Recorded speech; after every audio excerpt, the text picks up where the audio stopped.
May 13th? It's hard to keep track of the date. It's Kaftit. It's the 29th of the year. It's the 14th of May. 14th? Oh, right. You should have known that date. Because of the embassy business.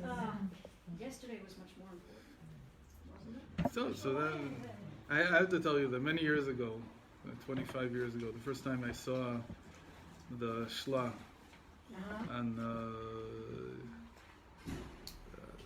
on Sphira.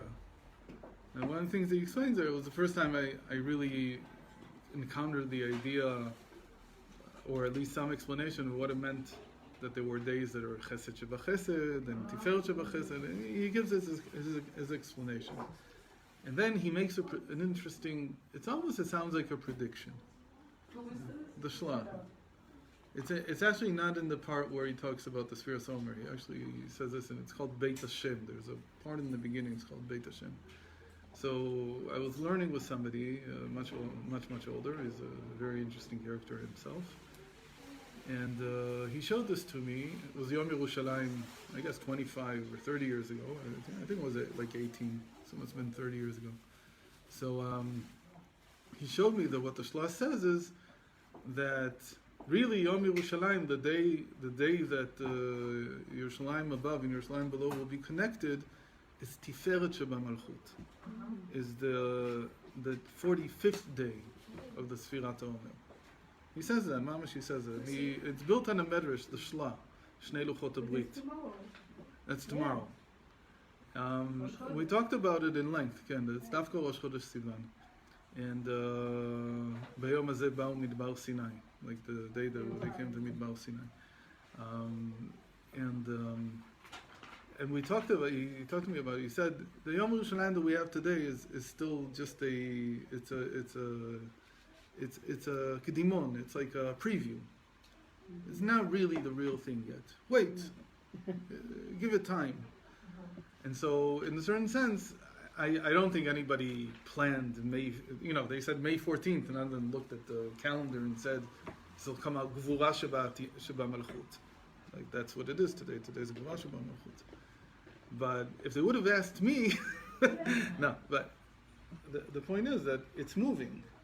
And we have still yet to see what happens on Tiferet Sheba Malchut. Like, Tiferet Sheba Malchut is the real connection between Zah and Malchut. It's the thing that we talk about all the time, about Kudsha Brichu and Shchinte. So that happens actually tomorrow, on Rosh Chodesh Sivan. There's no event planned for tomorrow. There's nothing that we know about. But, The beginning of Ramadan. but Yes, it's moving. the beginning of Oh, yeah? Ramadan. So it's moving Yes. forward. So it's like, And when's Nafla? okay, anyway. Today, Today? yesterday, it was yesterday. Okay, Jerusalem Day is not so now today. Yeah, it's the let- same day. let's learn something that comes out of, that's connected to Matan Torah. One of the big principles about the giving of the Torah is that it's everlasting, it's eternal. Meaning there won't be another event like this. What does it mean when there's not the possibility of there being another event like this? It doesn't only mean that the Torah won't be changed. It also means that Hashem will not reveal himself this way again. So somebody might say, but what about me? I'm here today, I'm not here 3,300 years ago. So I can't take part in that type of revelation. So the understanding in Chassidus, and this we won't get into right now, is that, as Chazal say in many places, the Torah is re-given every day. That really, the idea is that event is a super temporal event. It's not limited by time. It's true that in our grasping of reality, it happened once on a certain day 3,300 years ago. But in principle, this is an eternal event in the cosmos. Wherever you are at any moment, you can always take part of it. That's what? You can tune into it. Right, you can tune into on it. It's Facebook. always there. It's always on. That's something that in Chassidus we call that hashra'ah, or what we call inspiration. Right? Remember that there's three types of relationships between things: ishtalshalut, itlapshut, hashra'ah. or what we call evolution or enclothement, or the final one we call it inspiration, or another way of saying it is universality. Indwelling, isn't there like Indwelling is hitlapshut, is like hitlapshut. And then Hashra'ah is something that's universal at all times, in every place. It's simply everywhere. So the question is whether you tap into it or you don't tap into it, but it's always on, as you might say, right? Like I guess Netflix or something like that. Okay. No, it's a very interesting idea that when you think about it, you want holiness to be something that you can always tap into. It shouldn't be limited by time and space. If Hashem is omnipotent and He's omnipresent and He's everything, and He's universal, so of course every human being who, again, the Chazal say this, that every human being, whether he's a Jew or not a Jew, if he decides that he wants to serve Hashem, then he can tap into this Matan Torah. He can tap into this thing.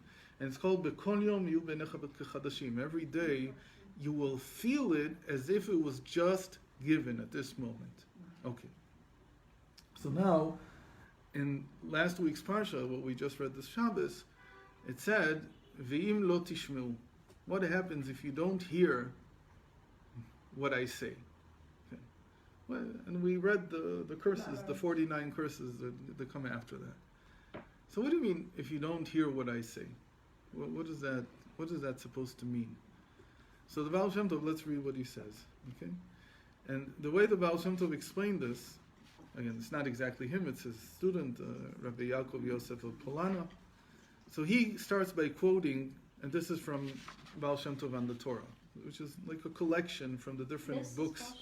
This is Baal Shem Tov on the Torah. It's a collection of sayings, mostly from Rabbi Yaakov Yosef of Polana, from his different books, statements that he heard from the Baal Shem Tov, teachings that he heard from the Baal Shem Tov, because the Baal Shem Tov himself didn't write anything. So he says like this: if you do not listen, and he starts with what the Pirkei Avos says. Every day a heavenly voice issues from Mount Horeb, meaning from Har Sinai, saying, woe to the creatures for the disgrace of the Torah. B'chol yom it said, bat kol me'ar Sinai, me'ar Horeb, ואומרת אוי להם לבריות מעלבונה של תורה. עלבונה של Torah means that you're disgracing the Torah. The Torah that was given you, you're disgracing it. Meaning, what is this supposed to mean? It's supposed to mean that if somebody, every time that we did something wrong, would hear a voice emanating, right, a decree, a heavenly voice. Here it's a bat kol, machrezet, it's a karoz really. Really it says in the original Hebrew, the word is a karoz. A karoz is like a trumpeter, like somebody that issues a statement from the king. So every time that you would do something that wasn't proper or whatever, and you would hear, look, this is not fitting. So of course you would feel differently about it. Even if you didn't understand where this voice was coming from or what it meant, or you would feel it on the inside, you would feel pangs of conscience or whatever you want to call it. You would act differently. You wouldn't be able to, if a person is Mechalel Shabbos, and every time that he did something like that, he would hear. He would at least know that it's wrong. He would at least know that he's desecrating something. Whether he'll stop or not, it won't stop him a voice, but it'll give him at least a sense of what's going on. It's not 4-2 in Pirkei Avos. Probably not. Yeah, I don't know who wrote that. Actually, I do know who wrote it, so I'm not saying. It's not me. But if it helps, then I'll say that it's me. Okay. So says the Baal Shem Tov. If no one hears this voice, why does it issue forth? What's the point in it? Why would a voice like this come out if nobody hears it anyway? What's the point? Whereas to say that someone hears it goes against our senses, for who can claim to hear the voice from above? If somebody would come and say this, right? Say it like this: sages, what are they trying to sell me?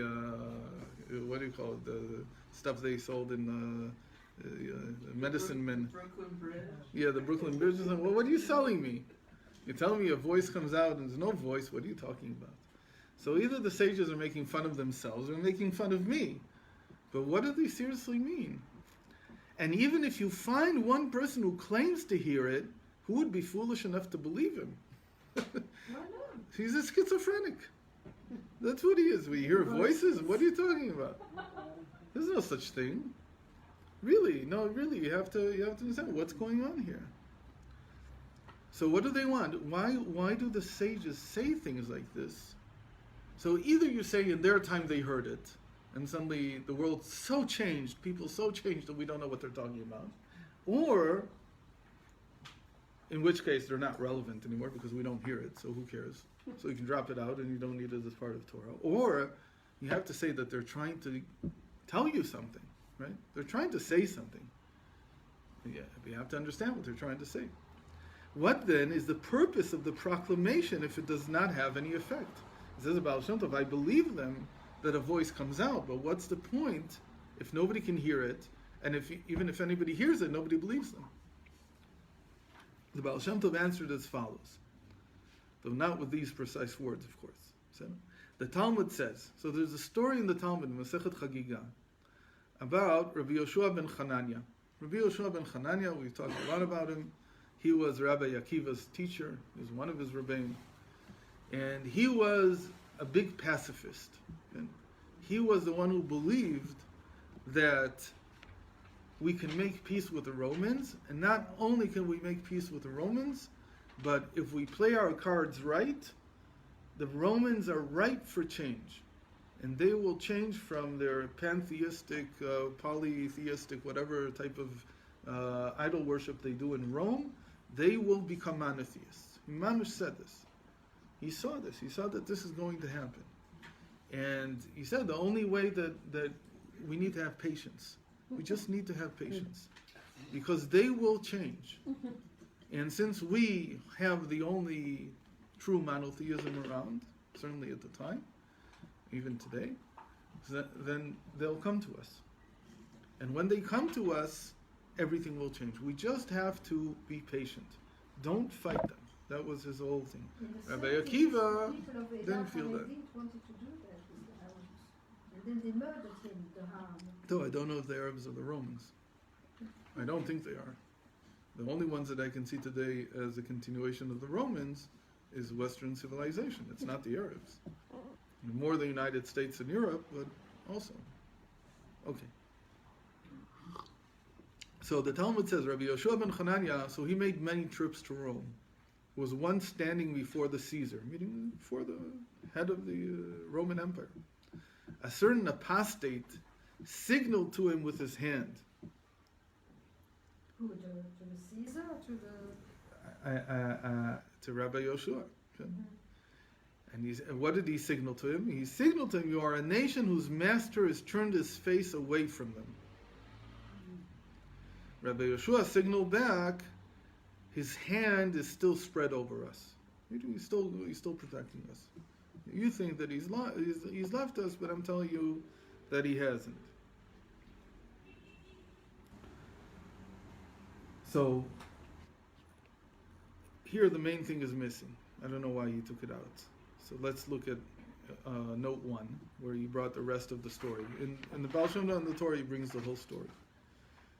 So he says, the story concludes with the king asking each of them the meaning of their gestures.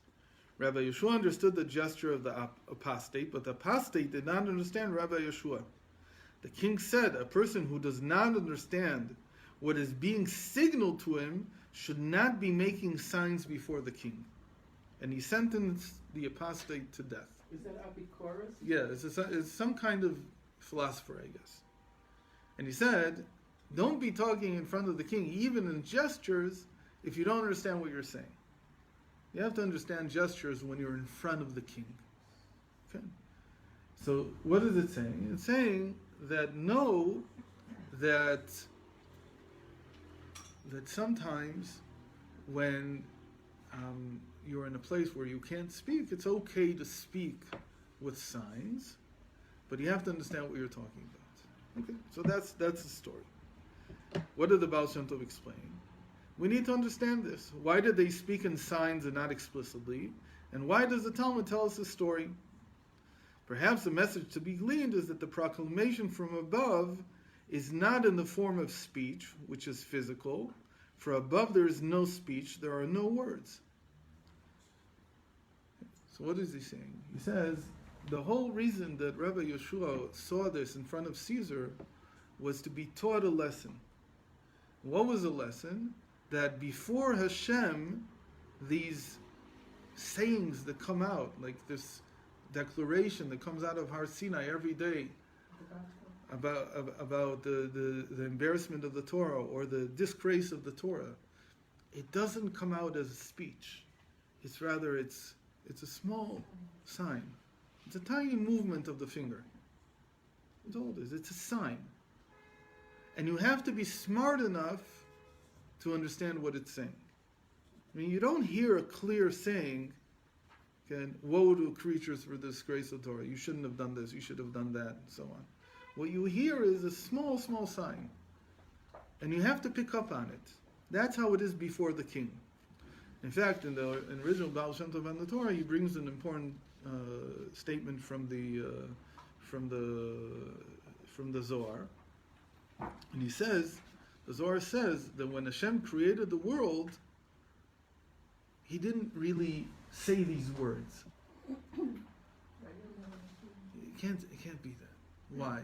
Because he says it's not the way of a king to have to elaborate what he wants. His servants should know what he's saying, what he wants. They should beforehand know, right? They should predict what he wants from them. He shouldn't have to actually say it. Love ocha de malka. It's not the way of a king. Leilai b'mila de idiota. To deal, idiot means like the details. I think that even it comes from that word. Idiot is like a detail, it's like a small detail. A king doesn't deal with the details. No. He says the general thing. So don't look, there it's talking about Maaseh Bereshit, don't look in Maaseh Bereshit for a proton, for a neutron, for an electron. Don't look for it there. Why? Because he talks in principles.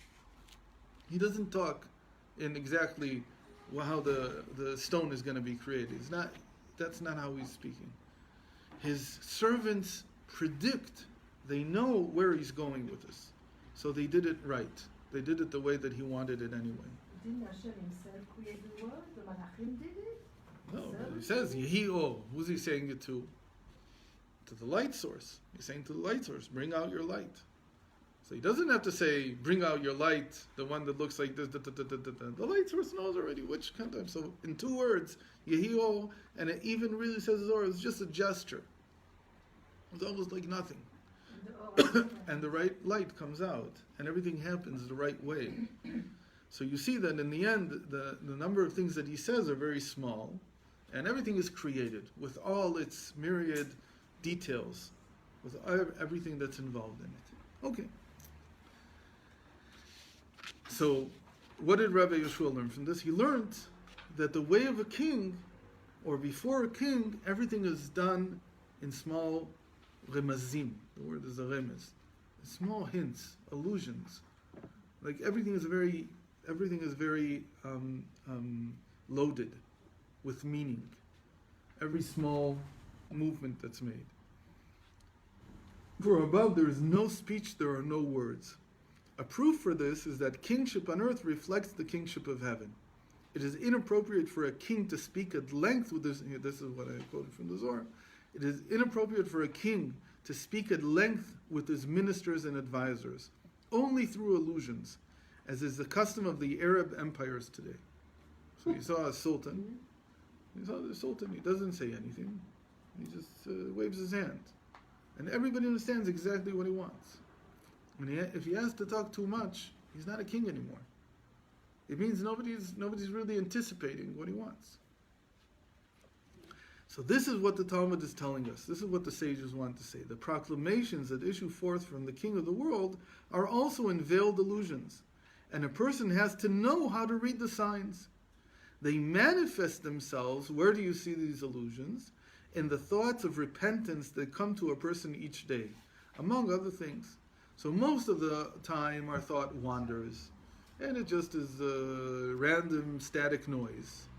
But once in a while you get a thought and you say, why did I get this thought? Where did this come from? And sometimes the thought is not even a thought that you have. Sometimes it's a thought somebody else has, and they tell you about it. Or you see something, or so on. And says the Baal Shem Tov, you have to understand these signs. We're going somewhere that we haven't talked about yet. All this, everybody knows. This is nothing new. But we're going to take this in a new direction. This is clear to a person with insight, who is not like those of whom it is said, be not like a horse or a mule, who has no understanding. And again, he took out the rest of the verse. I don't know why. The rest of the verse says that what kind of horse or mule has no understanding? The type that is in front of a wagon. So what do you do with that type of horse? You have to put a bit in its mouth so that it's like it can't. It's chewing like on the bit, and you put a carrot in front of it, and so the horse thinks that what are you doing? You're telling me where to go, but it doesn't know that this is where you want to go. It just thinks about the carrot that's in front of it. That's where it wants to go. So don't be like that. Don't think about the world in terms of where's my next meal, where's my this, where's my that. But look at the world and say, what is Hashem trying to say to me? Again, this is all relatively well known. For whenever a certain fear or panic spreads through the world, so let's say there's suddenly a fear or panic, something's going on, something's coming down, and it's a big deal. So then, even simple people understand that it is a sign from above that people should attach themselves to the source of the fear, meaning that they should have fear in their hearts. Let's have fear from Hashem. So when something begins to happen in Syria, so suddenly everybody's full of fear. Why weren't you full of fear a long time ago? Because you didn't get the hints. It had to come crashing down on you that this is something that's affecting everybody now. Now you get it. Or when there is a joy in the world, a person should attach himself with joy to the service of God in similar cases. You can always understand that when Hashem talks, he gestures. He doesn't say, because that's the way that a king is. That's how you show yourself to be a king. Okay. So all this everybody knows. There's nothing so new in this. So this is the wicked Malchut. Right. Why is Malchut pen? Right. Good Lord. So how does that fit? Even just gesturing with the lips, even if no words are heard, that's already speech. It's already an act. And again, it all depends on how great the king is. The greater the king, the less words he has to say. In a certain sense, the fact that Hashem sort of doesn't speak the way that he used to speak, it's not so clear whether he doesn't speak, whether he speaks less or more. In some sense, maybe he speaks more than he ever spoke. But in a certain sense, it's a prelude to really becoming king of everything. That the greater a king you are, the less you have to say. But let's leave that aside for a moment. Okay, where do I want to go with this?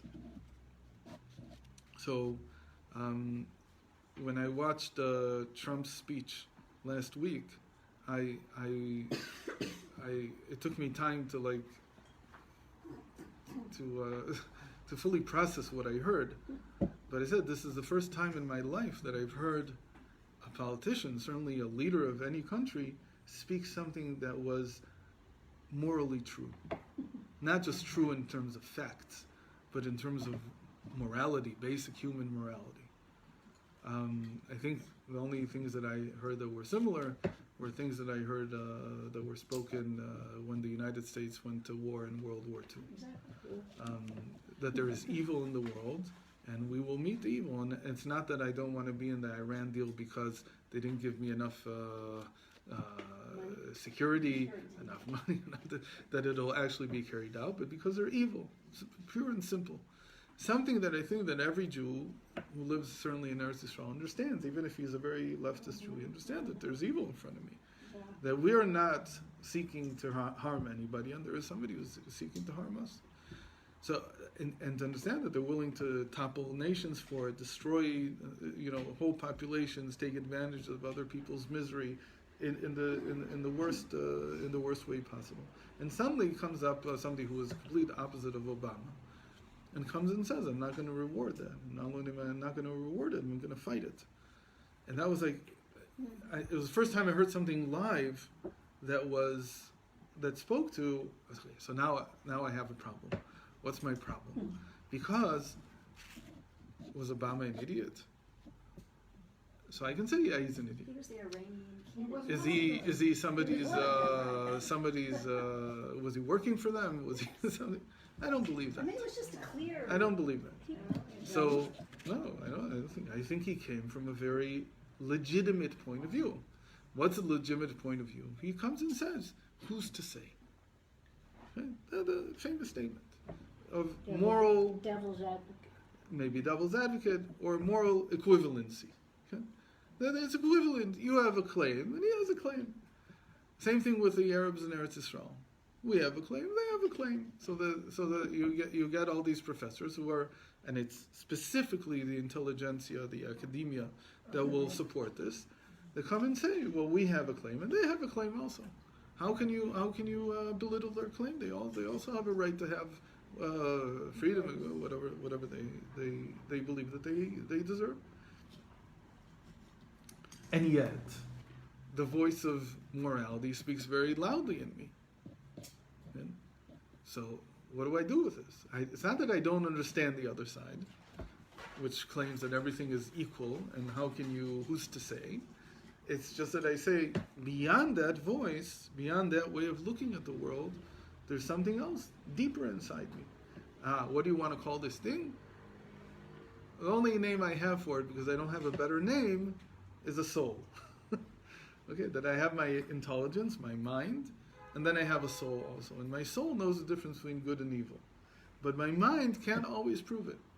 And my mind is at a loss sometimes to have an intelligent argument with somebody who feels the other way or understands the other way, and to actually prove to them that they're wrong. I've never been able to do it. And you remain in this moral stance where who's to say? You don't know. So what I'm trying to say is that there are different levels of reality. That there's a level of reality where everything seems equal. And I'm going to say much more than that in a moment. But we'll give different examples of it to try to capture what this is saying. I wanted right away to jump to like an example that's really seems very different, but I think is a very good way to illustrate this. There's a couple that's been living together for 10 years, and slowly their marriage deteriorates, and over time they decide to get divorced. And now they actually fight each other. Not only fight each other, they slander each other. So you have to ask, what happened here? What happened? Did Hashem put these two people together knowing that this will be the end of their marriage, that they will hate each other, and the children will suffer, and everybody around them will suffer, and they'll suffer, and so on? Or was there a different purpose here? What happened? So now, how do we explain this? We say there are two different levels of existence. There's a level of existence where 40 days before a child is born, another proclamation comes out and says, this man is destined for that woman. How can that proclamation come out? What does it know that I don't know? Because really, they're two parts of the same soul. And it's just that they inhabit two different bodies, but they're two parts of the same soul. At that level of existence, the two are actually one. They're not even two. They're not even two that were joined. They're actually one. And when you come down into a lower reality, they part into two separate bodies. Now, the parting and the reality that you inhabit as you descend further and further can go to the level of even being hating each other. The same thing that happens in a person. When a person is suffering from a mental illness or from any kind of argument with somebody else, all the more so with themselves. So what's happened is that they've descended so low into the worlds. We call this into a lower and lower reality, where the lower you go, the less affinity there is between the parts. The further down you go, the less connection there is between things. And things become separate. That's what we mean by worlds. When we say worlds, Atzilut, Bria, Yetzirah, Asiyah, what we mean is that the lower you go, the more separation there is between the parts. There's less connection. There's less holding things together. Can you get things to come together? Yes, you can, under different... That's what they say. Can't hold it together. Can, yeah. That's what it means. Saying. Okay. We've talked about this a lot, that really a healthy person is a person who can hold all the different parts, all the different directions, different parts of the psyche together under some kind of identity, something that unifies it, something that I kept calling this, that it becomes the word was C, I forgot the word now, coherence. And it becomes coherent for you, that everything connects in some way. Now we have to accept that the physical world, by its nature, is always seeking to break everything apart. That's what physicality means. It's plurality. And for things to become plural, they have to separate.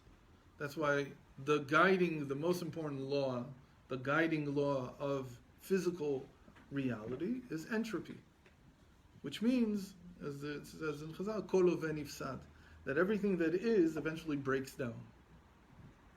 Everything is pushing in that direction, that there be no connection between things. Less and less connection.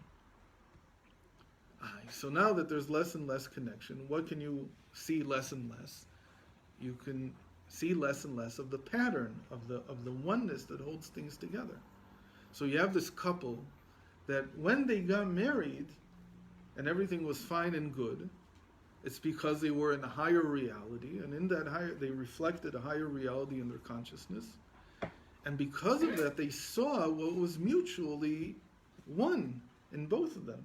They saw themselves as part of a coherent whole. To the point where they could be even, as the Torah says, Eseh lo ezer kenegdo. We learned this. Lo means that he and his wife are one thing entirely. Or like the certain people that we know even in our generation that our foot hurts, right? All those types of stories. So that's simply living at a higher level of consciousness. And what we call that a higher world. That's how we call it in Kabbalah and Chassidut. The higher you go, the more you see the relationship between things, the connection between them, the oneness in them. The lower you go, the more separate things become, to the point where they're separate and have no connection at all. They are autonomous from one another.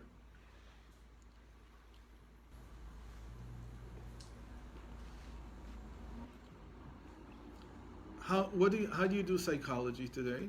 If you want to do good scientific psychology, what do you have to use? You have to use a mathematical tool called statistics. In fact, everything today, everything in every area of the humanities and the social sciences has become statistical. Because what do statistics say? Statistics say there is no connection between the events. And when there is no connection, and I still want to know something, all I can do is take a large sample of events, we call this the sample space, and we'll look at it mathematically using this tool called statistics, and we can't say anything definite, because there's nothing definite there, but we can say that there's a certain pattern that emerges. What's the pattern? That maybe it's a normal distribution, maybe it's something else, and 80% of the people are like this, 10% of the people like that, 10% of the people like that, whatever branch of statistics you're better at. But what do you call the psychological manual in America? The Diagnostics and Statistical Manual. It's a statistical manual. You want to do psychology, you have to know statistics. I read this study just now, a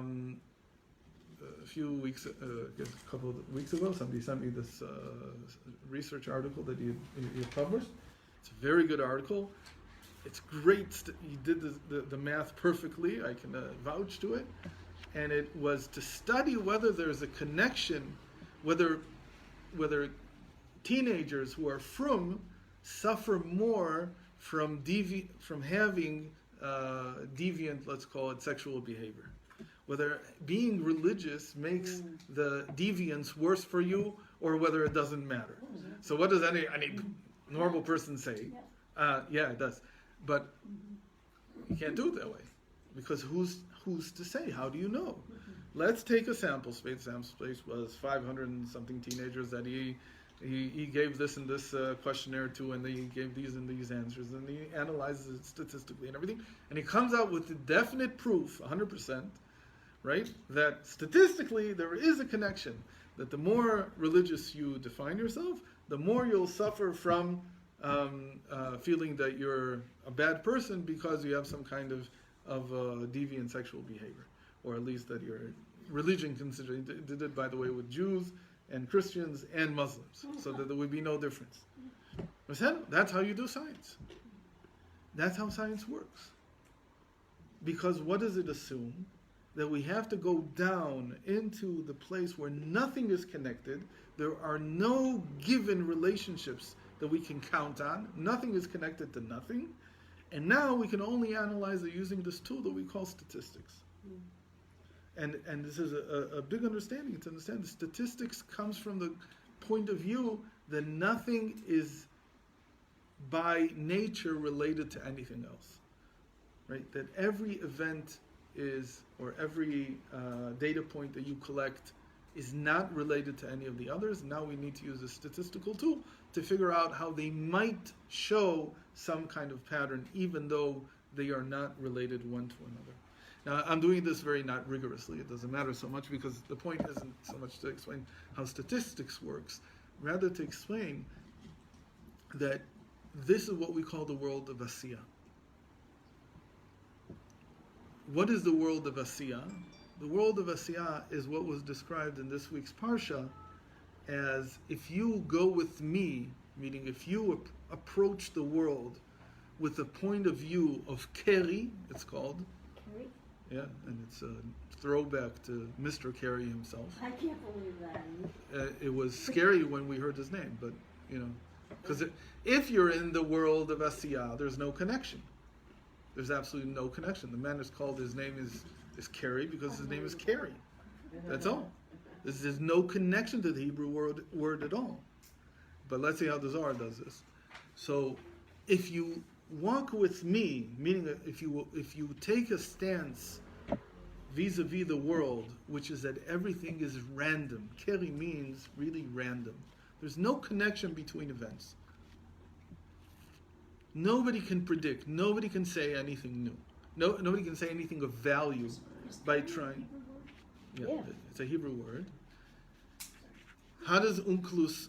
So if you walk with me with a random stance, saying nothing is a sign, nothing is anything, nothing is connected, then I will walk with you, he says, bechamat keri, with a vengeful randomness. Meaning that you will feel that the world is mamish falling apart for you. You have no idea how to put things together, because everything is just a random event, disconnected from every other event. Now, I'm not trying to say that this is an example of Hashem's vengeance, even though that's what it sounds like. Wait, so who is this that's saying this about the rebellion? This the Torah says that if you walk with me with a random stance, then I will add more randomness into your world. And this spelling seed? It also means that. In this week's portion? It was in what we just read on Shabbos. Parashat B'chukotai. So spelling seed is kind of like not taking life for granted, but the ability to give life and be connected to the real source of sexuality, the meaning and purpose of The issue that in our lives today is that we have science, which on the one hand makes tremendous strides forward, but it's based on looking at the world and saying don't be essentialist. Don't tell me beforehand what the connections are. Don't tell me what they are. You can just make it in the test tube. That also. That's another one. That's another way of looking at it. But don't tell me what I'm going to find. Don't be Aristotle. Don't tell me that a feather has to fall slower. Don't be arrogant.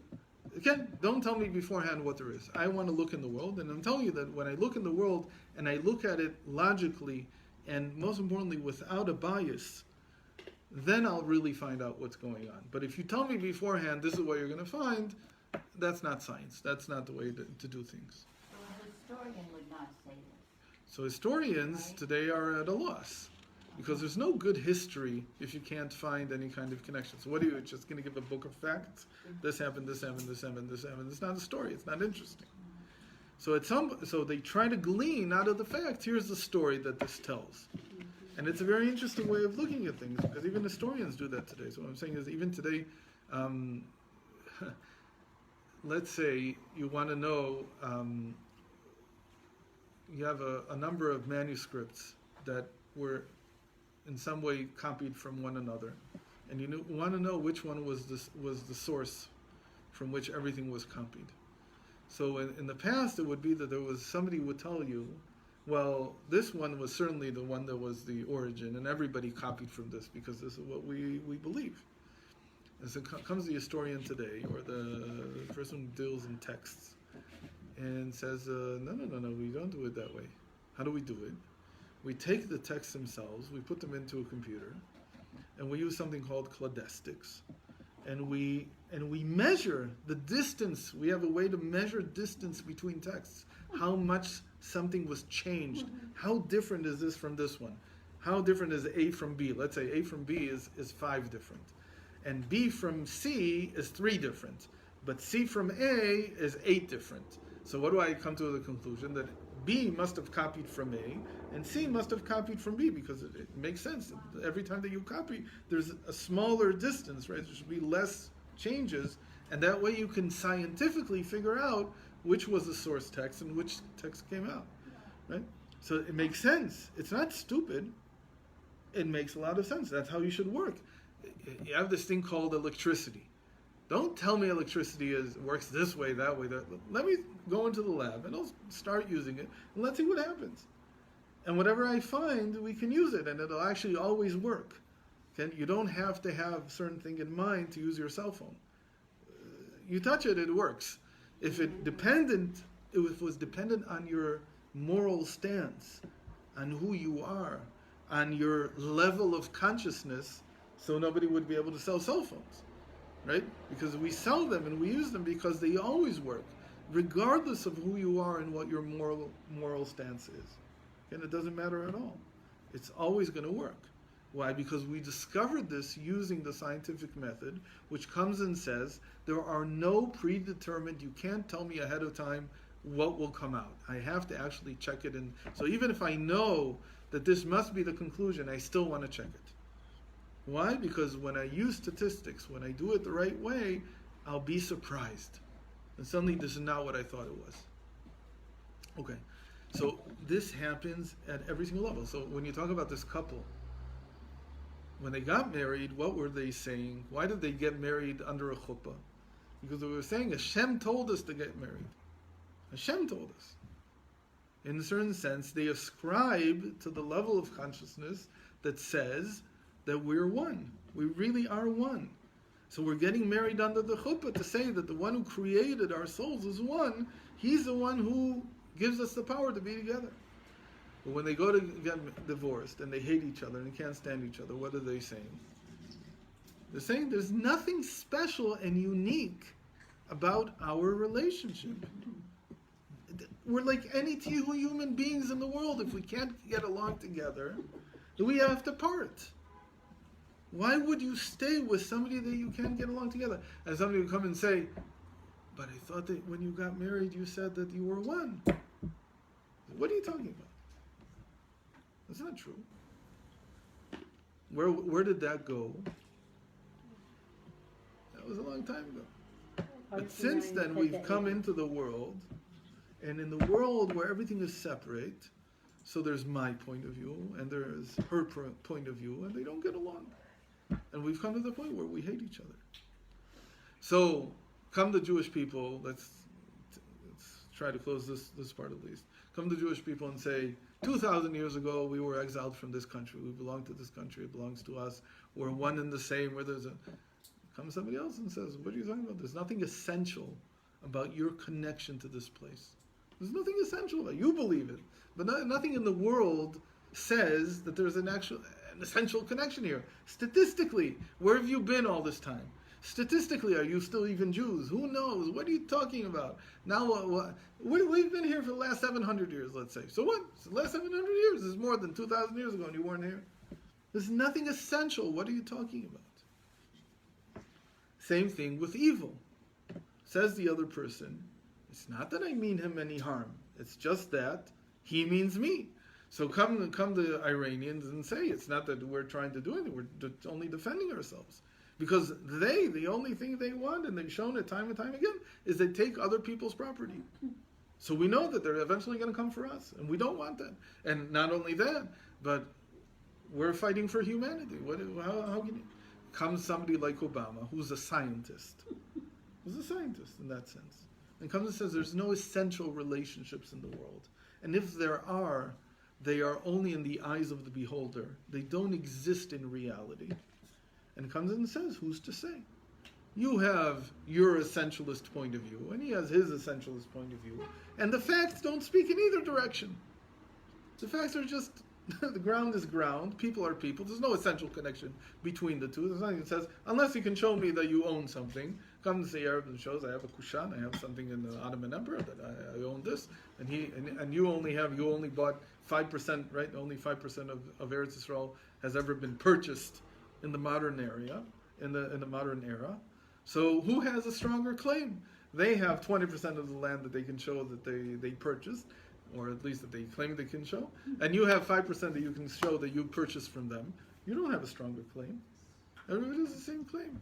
But I was kicked out 2,000 years ago. So what? Squatters' rights. What are you talking about? Somebody was kicked out of their land, and somebody came and squatted. He didn't know that it was taken. They were thrown out by force.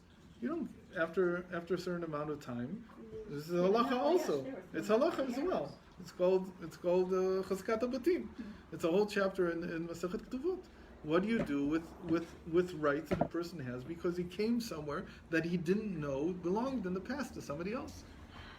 He gets the rights to that land.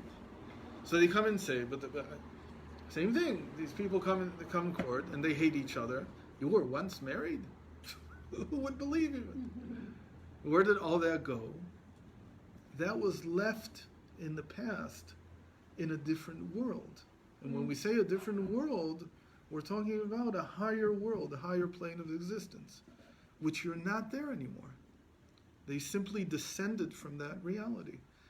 So, what does this mean? It means that Hashem said that part of the exile means to descend in levels of consciousness. And to descend in levels of consciousness is to feel that things are random, that they're not connected. That's what exile means. There's no connection.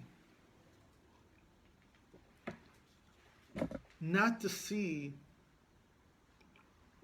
divine providence, not to hear the voice coming out, not to see these things, means that I'm in a low enough world where they can't connect. I don't see the connection. For all that I want to see, if I'm logical, rational, if I take things with a rational mind, I can't prove any connections here. And so, I'll give an example, another example, just to show how ridiculous this is, but it's the truth. Somebody came to Rav Steinsaltz. He told me the story a long time ago. He said he had his wife in a hospice. A hospice where you go to die. You don't go there to come out. But, surprisingly, she was there for 5 months and she wouldn't die. And she was in terrible suffering. And it's not how it's supposed to go in a hospice. It's supposed to be that you go there for the last week, 2 weeks of your life. Usually it's only a few days. So it's a better way to pass away than sometimes in the hospital or wherever else. So he came to him and he said, what should I do? So he said, look, the most I can do is I can give her a mishaberach. So in Shul, on Shabbos, I'll give her, or it was a weekday, it was a Thursday, whatever it was, I'll do a mishaberach for her. So he made a mishaberach, Rav Steinsaltz made a mishaberach, and the next day she passed away. Said, it's not a happy end, but it was a better end than what was going on until then. So this person comes to him and says, how do you explain what happened?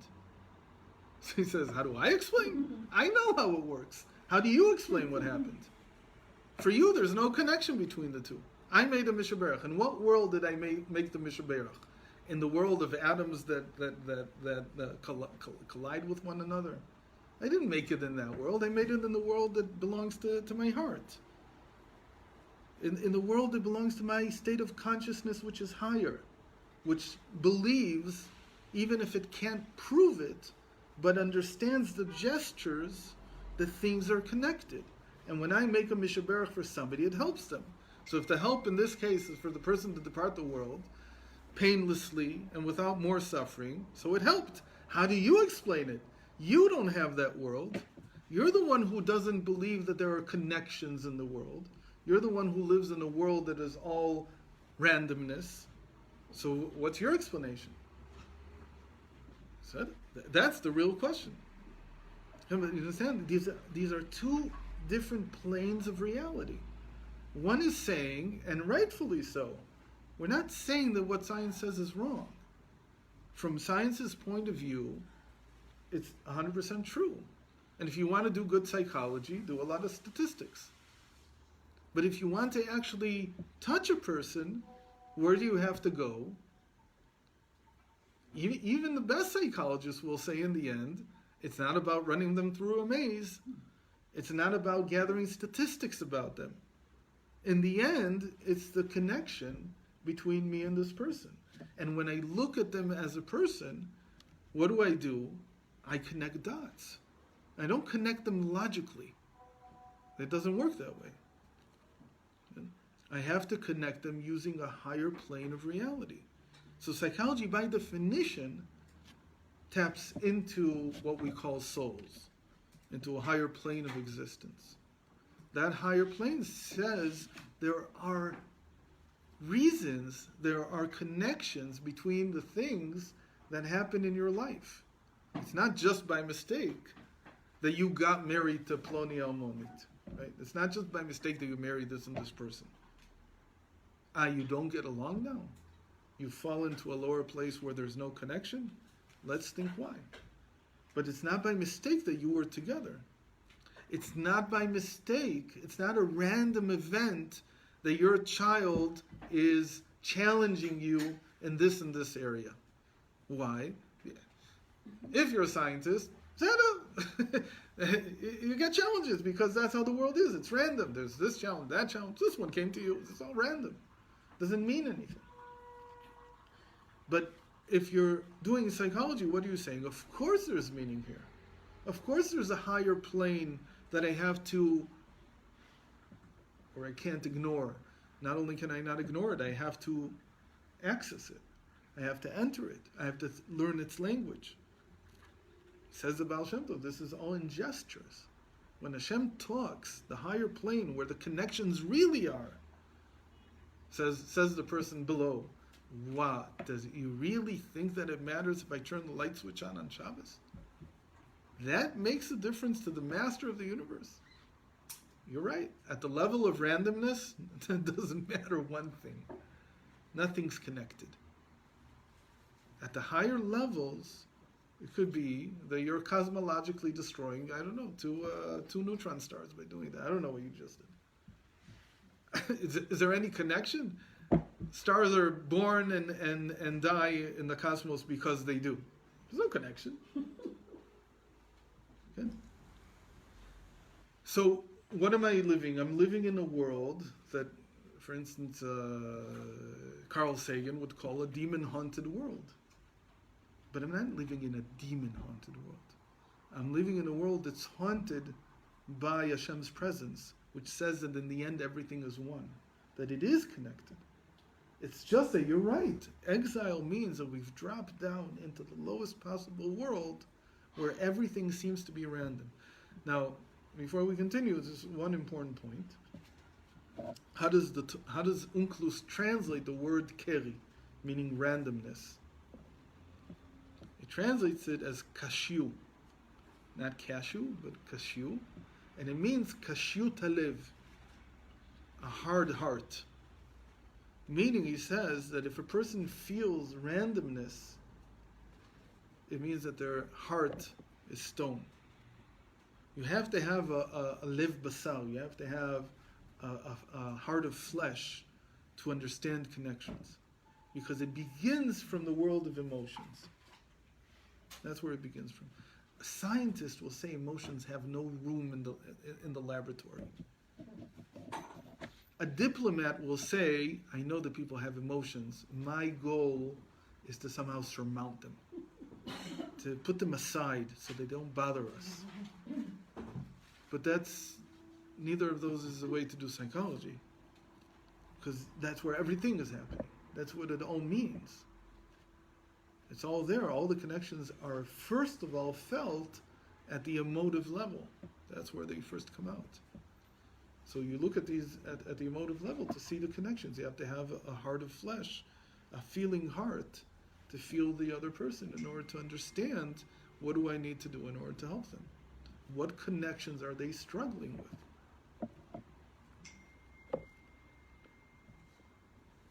Okay, so let's take another example. What does it mean how does exile work? So this example is from Rabbi Isaac of Homel.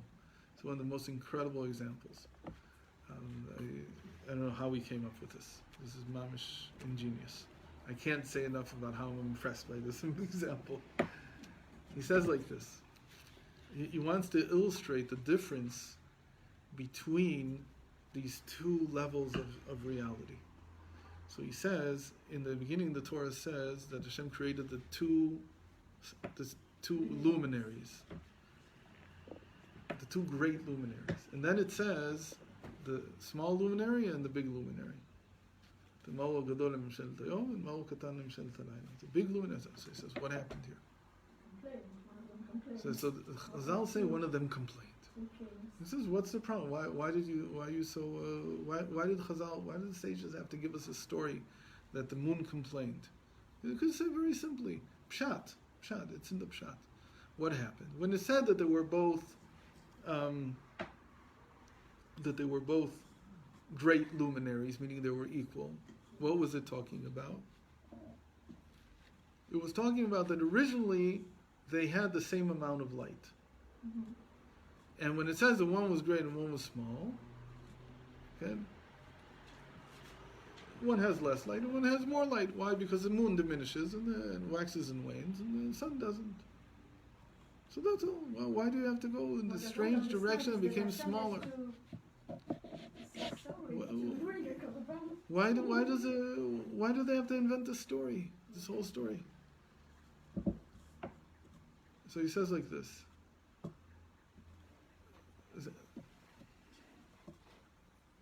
What would a scientist say? Are the sun and the moon the same size? Maybe they are different distance.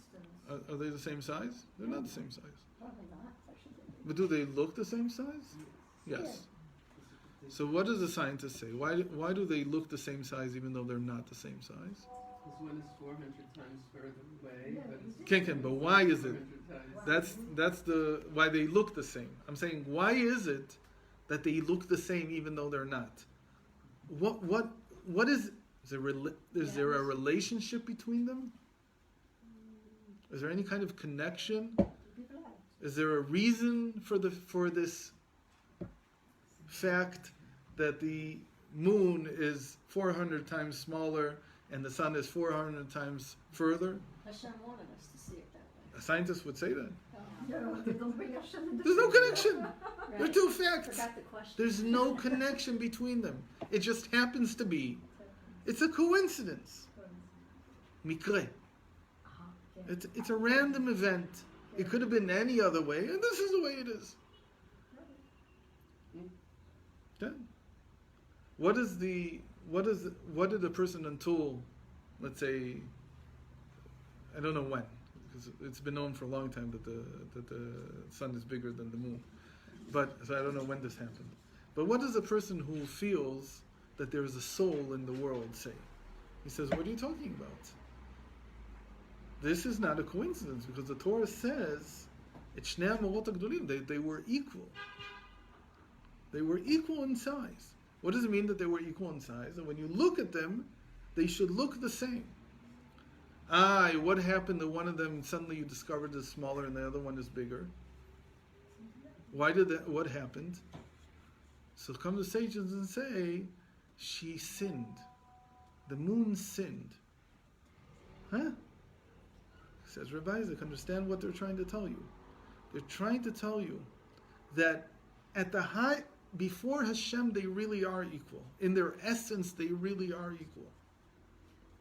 But because the moon sinned, it was forced, and the whole world with it, into a state of exile.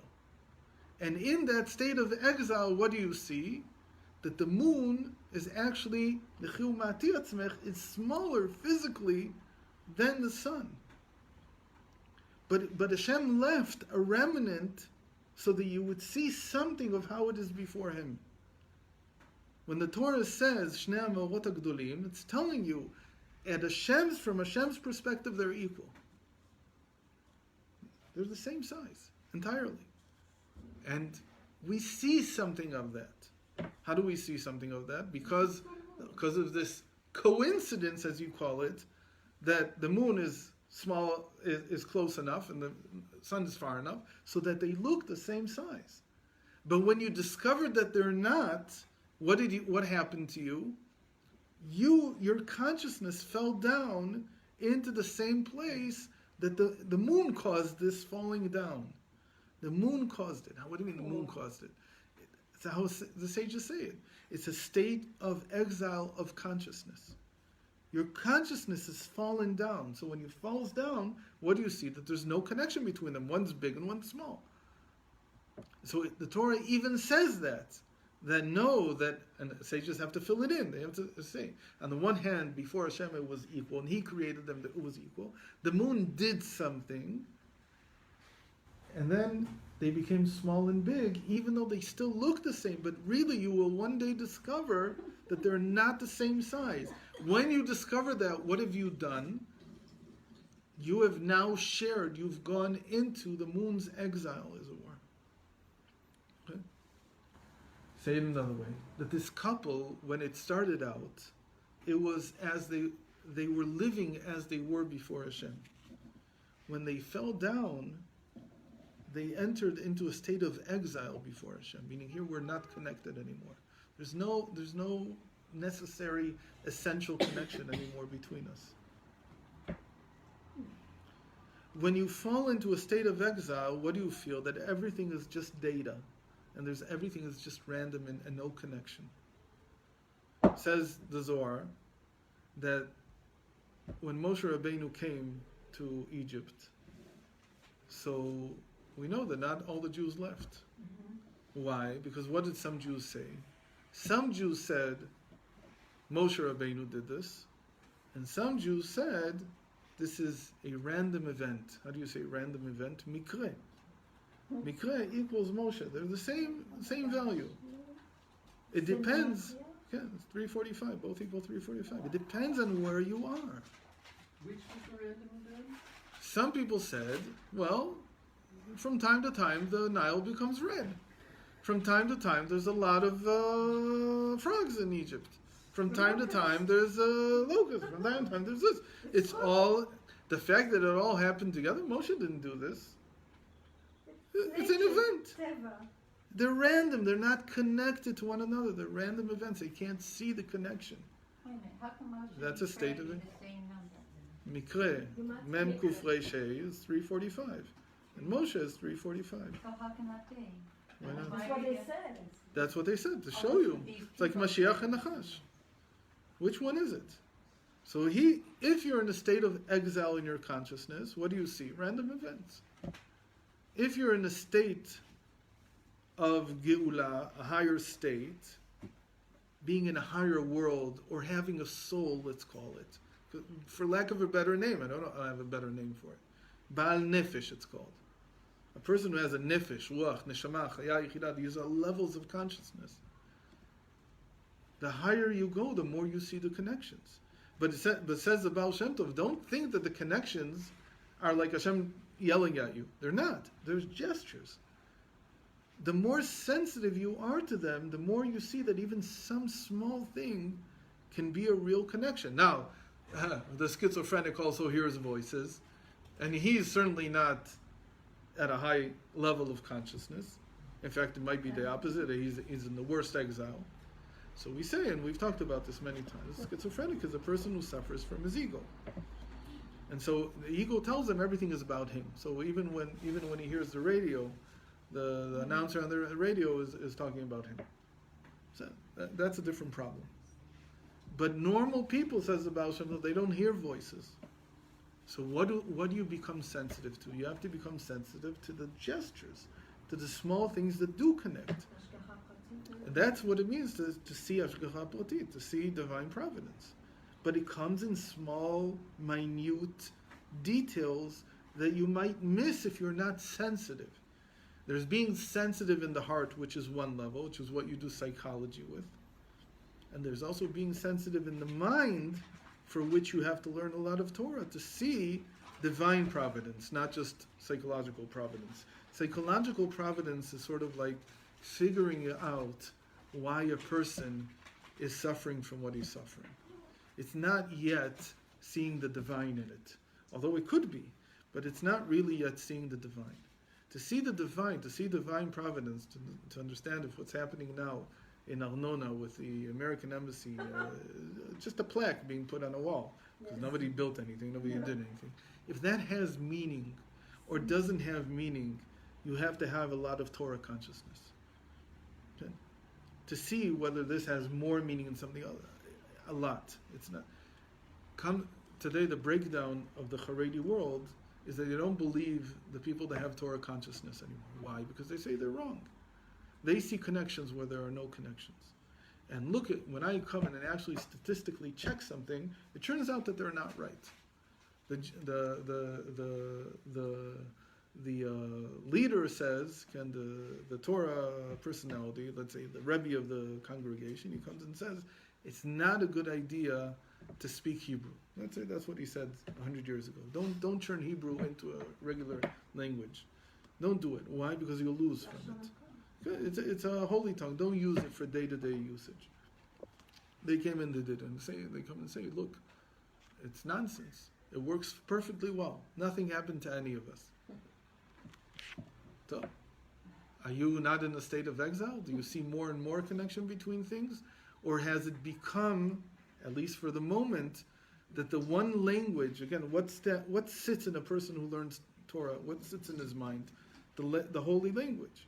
So he sees connections in language. Do you talk to an Israeli today, do they even begin to understand the connections in the language? It's become like, what are you talking about? Whether you say in Hebrew, ze ironi, ironic, or you say, ze matzrik, same thing. There's no difference, 2 words, who cares?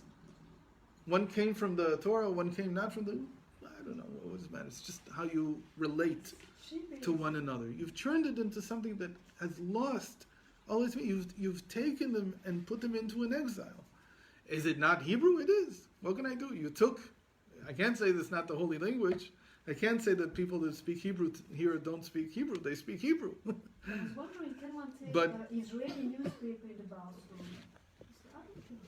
you can't. Of course you can't. You cannot take Hebrew into the bathroom.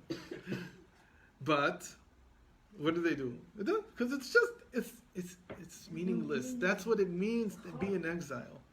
You've taken something that was able to show you relationships, connections, and you've turned it into just another proton smasher. So to stop smashing one against the other. Doesn't mean anything. It's random events. You can't analyze people using their speech even.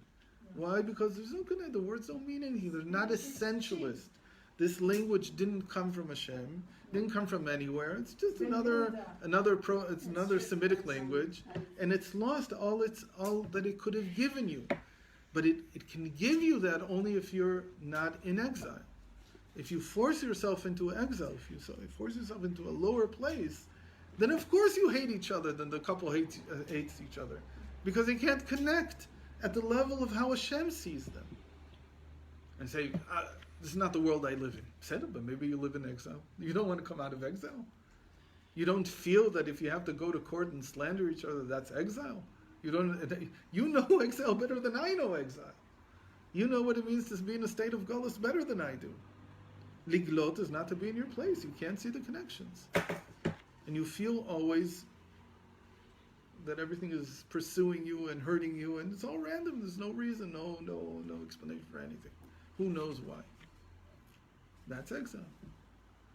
So came the rabbis and said, Rebbe Rashab said 100 years ago, don't use this language.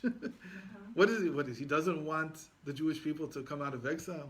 He doesn't think that it's a good thing for us to be, to use this language, to know this language. Can, but use it and know it and understand it at the level that it's not don't take it into exile with you. Don't take it with you into the bathroom. See it as something that can reveal the connections in the world to you.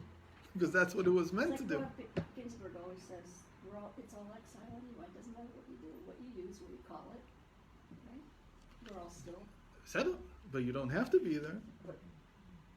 Again, it's a question of consciousness. Do I want to live in a world that's random and has no connection between the events, between the feelings, between the thoughts, between everything? Or is everything really a gesture from Hashem?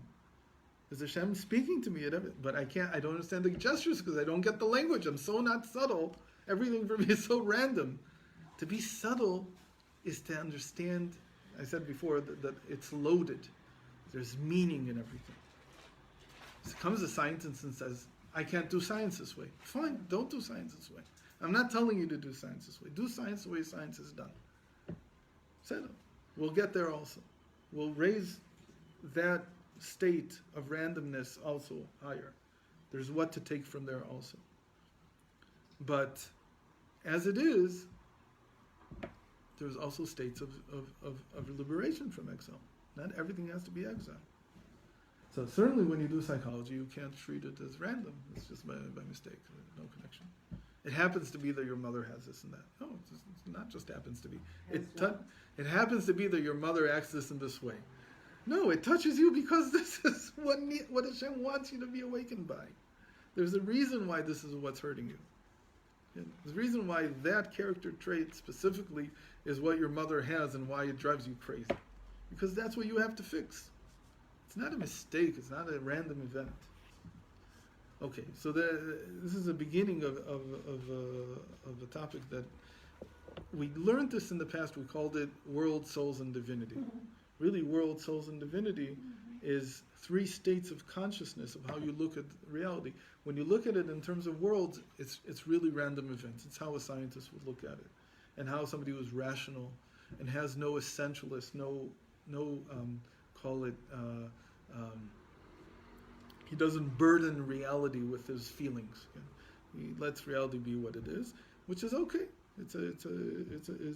It also needs to be redeemed, but right now it stands where it is. Hashem is not in the picture? Of course he is. He's there also. It's just that the gestures are even smaller there. They're even more subtle. To pick up on those gestures will be the hardest work. When it says that Hashem wants a dwelling place in the lowest possible world, it means that even there, eventually you'll figure out why these things are connected.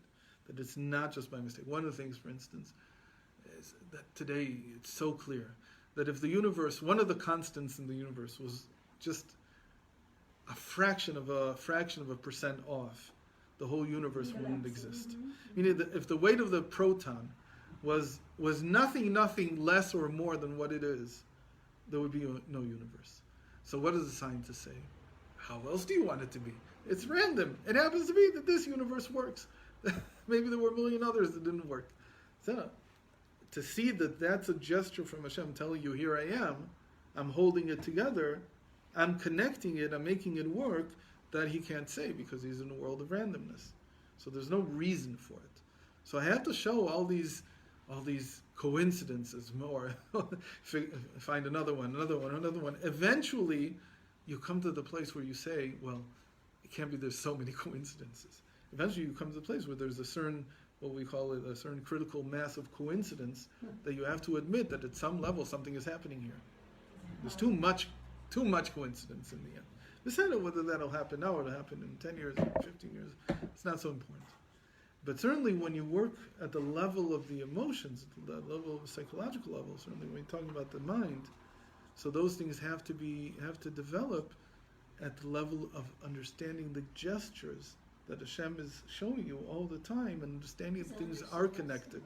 And that's soul. Souls is more the emotional level. And then the divinity is already the intellectual level. And it's another way of saying Nehi, Chagat, and Chabad. Chabad is the divinity. Not because Chabad is divinity, but because the mind is what understands divinity. Whenever we talk about serving Hashem, so we always talk about the mind, first of all, being the gateway to any relationship with Hashem. Because the mind has to connect, and then the heart feels. Okay? It leads to the heart feeling. Divinity is nefesh. You're translating nefesh as divinity? No, divinity is elokut. Ulamot neshamot elokut. Which, in another way that we've said it, is habitual, is like worlds. Emotive is the neshamot. And the divinity is elokut, that's the intellectual. Okay? Habitual, emotive, intellectual. When we say that Hashem is all chesed, He wanted to share the chesed with us, so He created the world. That's emotions. That's in an emotional realm. Okay. Hashem is emotional. Most of what the Torah talks about, Yes. most of what the Torah talks about is at either the emotional or the intellectual level Of Hashem. of reality, Of it. of the human consciousness. And you said worlds are randomness. In worlds, you see more randomness. You see less and less connection between things. So I was going to give this example. Maybe we'll just end with this. One of the other examples that Rabbi Isaac gives is with Avram's second wife. Her name is Keturah. And Avram took another wife. Says Rashi There was a saying. that she was Hagar, but she did tshuva, and because she did tshuva, she had a good fragrance. Yeah. The Ibn Ezra doesn't like Rashi's subservience to the sages. He says it's not the pshat. What are you talking about? He says there's another woman. Her name is Keturah. Why are you forcing this? The sages said this, that she's really Hagar. So how does Rabbi Isaac explain it? He says depending on what level of consciousness you are, that's how you'll see it. That as far as Rashi is concerned, and he's living in the realm of the sages, the reality is he took another woman. Is this woman Hagar or not? From the point of view, Yes, that's Shabbat. from the point of view of the sages who are looking at it at this higher level of souls, she's the same soul as Hagar. Physically, you're asking me, is there a connection physically between her body and Hagar's body? Ibn Ezra says no, there's no connection. But he's looking at the physical realm, there's no connections. So she's another woman altogether. But Rashi is saying she's still the same woman, even if physically she's a different, separate woman. Because he sees the connection. He sees that Avram is drawn to the same thing, to the same woman that he was married to before. Is she alive, not alive? Who knows? Ibn Ezra says, I don't know who this new woman is. Says Rashi, the sages tell me she's the same woman. What are they trying to say? That in reality, was she the same woman or not? No. I don't know. I don't know. Could be that Ibn Ezra is right. Could be that Rashi is right. But it's not necessarily contradictory. It could be the different woman and still Hagar. How? Because there's a connection that's revealed in souls that's not necessarily always revealed in physical space. This needs more elaboration, but that's the basic idea. There's a lot of examples like this in that Bilam is Lavan, same thing. Is Bilam the same person as Lavan? I don't know. Is Pinchas Eliyahu, are they the same person or not? So in the souls, they certainly are. When it comes down into... So the Arizal later calls it Gilgulim. He builds a mechanism to describe it. That could be over many, many generations. But again, the mechanism is not to be understood like two protons colliding. It's not how you make a molecule. It means that there's essential connection between things, and you have to be sensitive to get the gesture, to understand that they're the same person. How do you see that it's the same person? You have to see the similarity. You have to be sensitive to it. But the gesture is sign language. It's a sign language. It's a sign language, meaning it's an illusion. It's an illusion. You have to read between the lines if you want. Illusion. Illusion. Illusion. Remnant.